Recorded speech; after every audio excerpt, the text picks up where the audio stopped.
کا حوالہ اسی کی طرف دیا جاتا ہے، یعنی قیامت کا علم اسی کو ہے، اور نہ تو پھل غلافوں سے نکلتے ہیں اور نہ کوئی مادہ حاملہ ہوتی ہے اور نہ جنتی ہے مگر اس کے علم سے۔ اور جس دن وہ ان کو پکارے گا اور کہے گا کہ میرے شریک کہاں ہیں، تو وہ کہیں گے کہ ہم تجھ سے عرض کرتے ہیں کہ ہم میں سے کسی کو ان کی خبر ہی نہیں، اور جن کو پہلے وہ اللہ کے سوا پکارا کرتے تھے سب ان سے گم ہو جائیں گے، اور وہ یقین کر لیں گے کہ ان کے لیے کوئی راہ فرار نہیں۔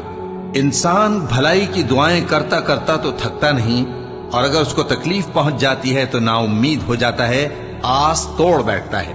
اور اگر تکلیف پہنچنے کے بعد ہم اس کو اپنی رحمت کا مزہ چکھاتے ہیں تو کہتا ہے کہ یہ تو میرا حق تھا، اور میں نہیں خیال کرتا کہ قیامت برپا ہو۔ اور اگر قیامت سچ مچ ہو بھی اور میں اپنے پروردگار کی طرف لوٹایا بھی جاؤں تو میرے لیے اس کے ہاں بھی خوشحالی ہوگی۔